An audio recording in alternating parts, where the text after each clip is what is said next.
Welcome to Glisso English. Real life stories. Welcome back to the channel. Today we are diving into a situation that is a total nightmare for anyone living in an apartment: the toxic roommate. Imagine this. You finally find a great place, you sign the lease, and you let a friend move in. But soon, your food starts disappearing, the rent money never arrives, and you realize something terrifying. Your name is the only one on the legal contract. You are responsible for everything, and they are taking advantage of you. In this story, we're going to follow the journey of a tenant who has to learn the hard way how to set boundaries and take back their home. As we go through the 10 chapters, pay close attention to the English expressions we use for legal responsibility, conflict, and problem solving. If you've ever had a roommate from hell, or if you're worried about your legal rights as a renter, this story is for you. Let's get started with Chapter 1. The move-in day felt like a fresh start. When Julian first suggested sharing the 2-bedroom apartment, it seemed like the perfect solution to rising costs. Because the landlord required a high credit score, I signed the legal lease alone. "I've got your back," Julian had promised, hauling a box of books into the kitchen. "I'll pay you my half of the rent on the first of every month, no fail." I believed him. We were friends, and a handshake felt just as solid as a signature. However, the honeymoon phase ended within the first week. It started with the small things, the grocery ghost phenomenon. I had spent $80 on Sunday to prep meals for my busy work week. By Tuesday morning, the carton of eggs was half empty, and my expensive block of cheddar had vanished. When I mentioned it, Julian just laughed it off. "My bad, man. I was starving after the gym. I'll grab some more tonight." But tonight never came. Not only did the cheese stay missing, but I noticed a temporary Venmo request for his portion of the security deposit was still sitting there, unaccepted. Every time I walked into the kitchen, I felt a slight pang of anxiety. The apartment looked beautiful, but the atmosphere was beginning to sour. I looked at the lease sitting on my desk. My name was the only one on that paper. I was the one legally responsible for the walls, the floors, and the behavior of the person now sleeping in the next room. I didn't realize it then, but the paper trail was already leading toward a cliff. The second week was when the grocery ghost became a permanent resident. I started keeping a mental inventory of everything in the pantry, which turned into a source of constant stress. One evening, I came home exhausted, looking forward to the leftover pasta I had specifically saved for dinner. I opened the fridge, and the container was sitting there, but it was completely empty, except for a tiny bit of sauce at the bottom. Julian was on the couch, scrolling through his phone without a care in the world. "Hey, did you eat my dinner?" I asked, trying to keep my voice steady and calm. He didn't even look up as he replied, "Yeah, I was going to cook, but I ran out of time. I'll get you back later." Later was becoming a very common word in our apartment, yet nothing ever actually changed. I decided to try a new strategy. I bought a plastic bin and put my name on it in large black letters. I placed all my snacks and non-perishables inside, hoping a physical boundary would send a clear message. The next morning, I found the bin moved aside and my bag of coffee beans half empty. It wasn't just about the food anymore. It was about the total lack of respect for my personal space. Every time I confronted him, he made me feel like I was the one being dramatic or petty over a few groceries. I began to feel like a guest in my own home, constantly hiding my things just to make sure they would be there when I needed them. I even started keeping my expensive olive oil and spices in a box under my bed. Living like a detective in my own kitchen was exhausting, and the month was only half over. The financial weight was starting to feel heavy, and I knew the rent deadline was approaching fast. I realized that if he couldn't even respect a loaf of bread, he probably wouldn't respect the $1,000 he owed me. The perfect roommate situation was disappearing just as fast as my groceries. The first of the month arrived like a dark cloud hanging over the apartment. I woke up early and checked my bank account, hoping to see a notification for Julian's half of the rent. The screen was blank, showing only my own balance and the upcoming automatic withdrawal for the full lease amount. I waited until Saturday afternoon to bring it up, giving him the benefit of the doubt as he sat drinking a beer. "Hey, Julian, the rent came out of my account today," I said, trying to sound casual despite my racing heart. He took a slow sip, then sighed deeply as if I were the one causing him a major inconvenience. "Look, man, my workplace had a massive banking glitch this week, and my paycheck is stuck in limbo," he explained. I felt a cold knot of dread form in my stomach because I knew the landlord didn't care about glitches. "I can't cover your half for long, Julian. My name is the only one on that legal document," I reminded him firmly. He waved a hand dismissively and promised the money would be there by Tuesday, with a little extra for the trouble. Tuesday came and went with more excuses. This time it was an unexpected car repair and a lost debit card. I realized with a shock that I had just paid for a grown man to live in a luxury apartment for free. The weight of the legal lease felt like a heavy chain around my neck, tying my credit score to his irresponsibility. I was officially subsidizing his lifestyle while my own savings account began to dwindle towards zero. The handshake deal we made on moving day was proving to be a total illusion. I wasn't just his roommate anymore. I had accidentally become his bank, his landlord, and his safety net. As I sat in the dark living room, I realized that a friend wouldn't put my financial future at risk like this. The boundary between helping a buddy and being exploited had been completely crossed. The financial strain started to bleed into every other part of our daily lives. Since I was covering the full rent, I had to find ways to slash my personal spending immediately. I started by turning off the hallway lights and keeping the thermostat at a strictly low temperature. I sat in my room with a thick sweater, trying to save every cent to rebuild my emergency fund. Meanwhile, Julian acted as if he were staying at an all-inclusive resort with no budget. I would come home to find every light in the living room blazing and the heater cranked up to the max. One night, I walked into the kitchen and found the oven preheating for a single frozen pizza. "Can you please watch the electricity?" I asked, my frustration finally bubbling to the surface. Julian rolled his eyes and laughed. "Don't be so cheap, man. It's just a few dollars." That comment felt like a slap in the face, considering he still hadn't paid a dime toward the previous month. The tension reached a breaking point when the internet bill arrived and it was double the usual amount. I checked the usage and realized Julian had been streaming high-definition movies all day while searching for work. I decided right then to change the Wi-Fi password and didn't give him the new one.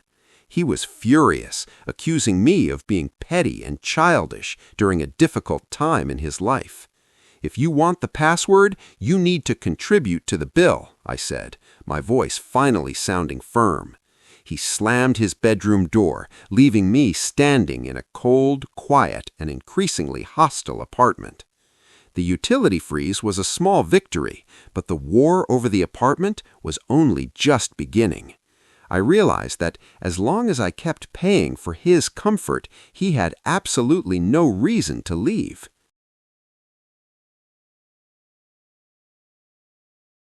Just when I thought the situation couldn't get more crowded, a stranger appeared in the kitchen. A young woman was making coffee using my last 2 filters and the expensive beans I had hidden in the back of the cabinet. "Hi, I'm Chloe," she said with a bright smile, acting as if she lived there. Julian walked in a moment later and casually explained that Chloe was a close friend who needed a place to stay for a few days. A few days quickly turned into a week, and then 2 weeks without any discussion or my permission. Now I wasn't just subsidizing Julian, I was subsidizing a third person who wasn't even part of the original agreement. The shower was always occupied, the trash was overflowing daily, and the noise level in the apartment tripled. "Julian, we need to talk. The lease explicitly says no long-term guests," I told him in the hallway. He shrugged his shoulders and claimed she was just helping him out while he got back on his feet. I realized that Chloe was actually the one paying for his takeout meals, while I was the one paying for the roof over their heads. The apartment felt smaller than ever, and I felt like an intruder in the space I worked 40 hours a week to afford. My bathroom was filled with her skincare products, and the living room was constantly occupied by their loud movies. I checked the lease again, looking for a clause about unauthorized occupants to see if I had any leverage.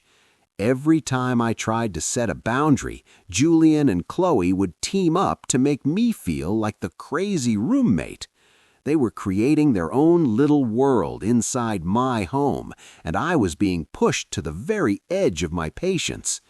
The guest problem was the final proof that Julian had zero respect for our friendship or the law. I wasn't just losing my money and my food anymore. I was losing my peace of mind and my sense of safety. The liability of having an extra person in the house without insurance or a contract was a ticking bomb.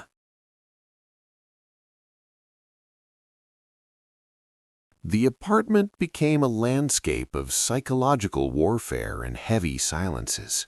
We stopped speaking entirely, communicating only through sticky notes and slammed doors.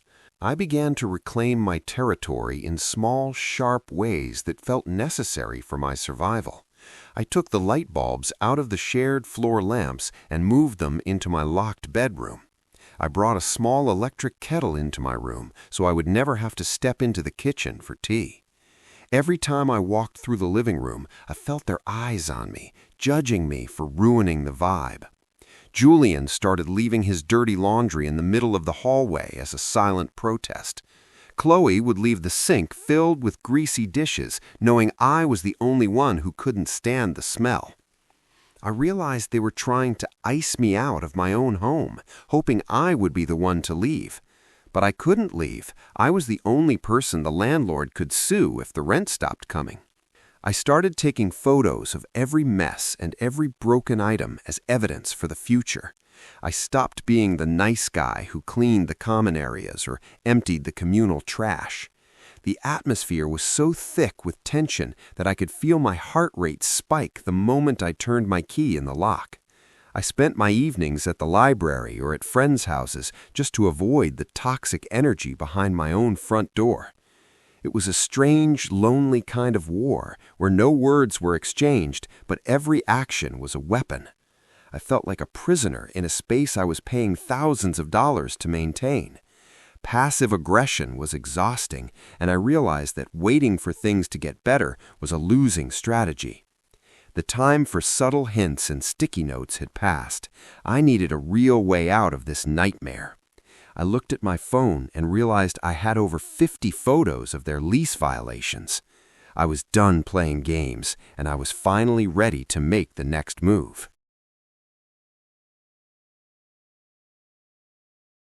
The breaking point arrived in the form of a white envelope tucked into the doorframe. It was a formal notice to cure, a warning from the landlord about multiple lease violations. The letter cited excessive noise complaints from the neighbors and reports of an unauthorized long-term occupant. My heart hammered against my ribs as I realized my perfect rental history was suddenly in jeopardy. I walked into the living room and threw the letter onto the coffee table in front of Julian and Chloe. "The landlord knows you're here, and he knows about the noise," I said, my voice trembling with suppressed rage. Julian barely glanced at the paper and muttered something about the neighbors being too sensitive. "This isn't a joke, Julian. If we get evicted, it's my name and my credit score that are destroyed, not yours," I shouted. For the first time, the reality of the situation seemed to register on his face, but he quickly pivoted back to excuses. He tried to argue that it was illegal for me to kick him out because he had tenant rights even without a lease. I realized then that he wasn't just lazy or broke, he was intentionally using the law to hide from his responsibilities. The landlord's ultimatum was the wake-up call I desperately needed to stop being a victim. I wasn't just a roommate anymore. I was a person whose future was being held hostage by a dishonest friend. I took a deep breath and realized that the liability gap had finally become too wide to ignore. If I didn't act immediately, I would be the one standing in housing court while Julian simply moved on to his next target. I grabbed my laptop and started researching the specific legal steps for removing a lodger in our city. The fear of the landlord's notice was replaced by a cold, sharp determination to protect myself. The ultimatum wasn't just a threat from the owner, it was my permission to finally fight back.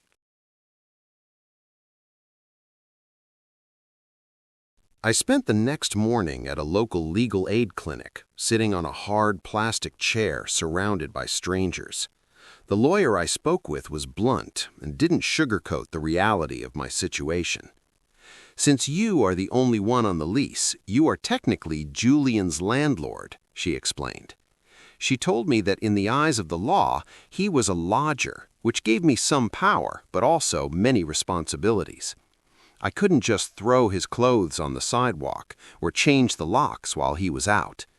Doing that would be an illegal lockout, and he could actually sue me for it.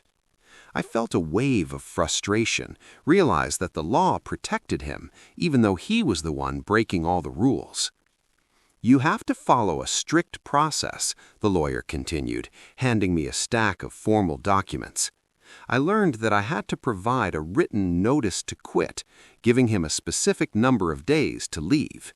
If he refused to go after that period, I would have to file a formal eviction case in housing court. The cost of the filing fees and the time it would take made me feel sick to my stomach. I realized that being the sole signer on a lease was a massive legal burden I should have never accepted. However, the lawyer also pointed out that Chloe had no rights at all since she was an unauthorized guest. I felt a small spark of hope as I realized I finally had a roadmap to follow. I left the clinic with a clear understanding of the difference between friendship and contractual obligations. I spent the evening carefully filling out the paperwork, making sure every date and detail was perfect. No more handshake deals, no more verbal promises, and no more temporary banking glitches. The consultation gave me the one thing I had been missing for months: a strategy. I was no longer just a frustrated roommate. I was a tenant in control of his own legal destiny. The next step would be the hardest part: delivering the papers that would end our friendship forever.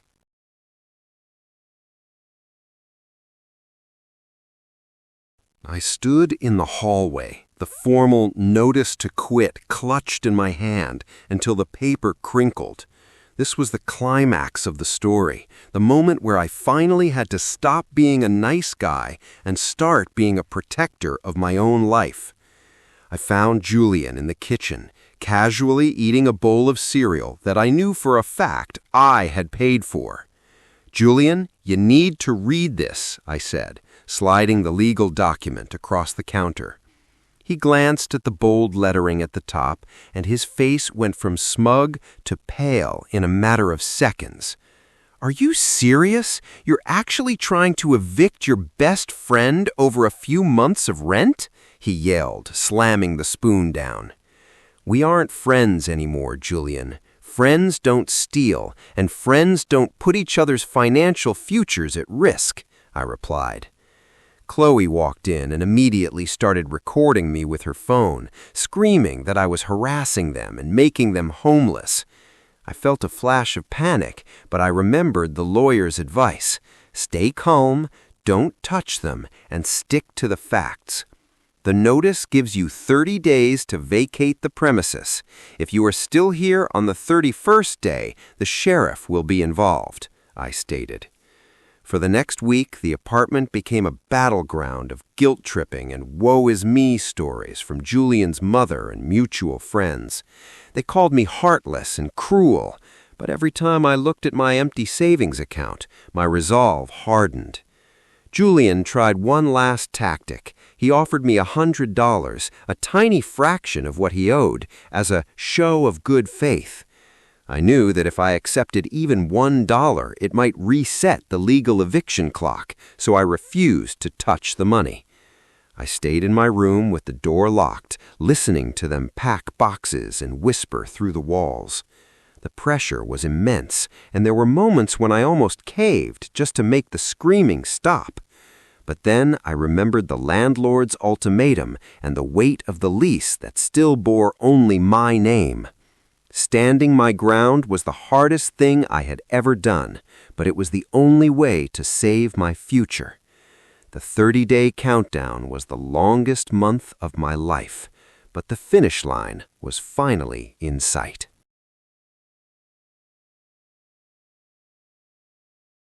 The 31st day arrived with a silence that felt heavier than any of the previous arguments. I woke up at dawn and sat on the edge of my bed, listening for the sound of the front door. Finally, I heard the metallic click of the lock and the heavy thud of the door closing for the last time. I waited 10 minutes before walking into the living room, half expecting to find them still sitting on the couch. Instead, the room was empty, though it looked like a disaster zone. They had left behind broken furniture, piles of trash, and a lingering smell of stale food and resentment. I walked through the apartment, room by room, feeling the strange sensation of my home returning to me. As I began to scrub the floors and wash the walls, I realized the liability gap was finally closed. The financial debt Julian left behind was significant, and I knew I might never see a single cent of that money again. However, as I restocked the fridge with my own groceries, the peace of mind felt worth every lost dollar. I took a long, hot shower without worrying about someone pounding on the door or using up all the water. I sat in my quiet living room with a cup of coffee, looking at the lease on my desk with a new perspective. That piece of paper had been a burden, but it was also the legal tool that allowed me to reclaim my life. I learned that boundaries aren't mean and that protecting your future is a basic necessity, not a choice. The empty room next door wasn't a sign of failure. It was a blank canvas for a better, more honest chapter. For the first time in months, I didn't feel like a prisoner or a bank. I felt like a tenant in my own home. I took a deep breath of the fresh, clean air and realized that the nightmare was officially over. The price of the lesson was high, but the value of the freedom was immeasurable. I was finally alone, and for the first time, being alone felt absolutely perfect.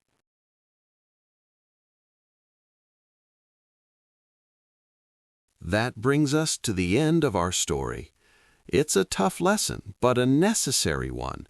Never let your friendship blind you to your legal responsibilities. Being the only name on a lease gives you power, but it also means you carry all the risk. What would you have done in this situation? Would you have served the notice sooner or tried to work it out? Let me know in the comments below. I hope this story helped you understand how to navigate difficult conversations and legal situations in English. If you found the vocabulary and the chapters helpful, please hit the like button and subscribe to Glisso for more real-life stories. Keep practicing and keep learning. I'll see you in the next story. Goodbye.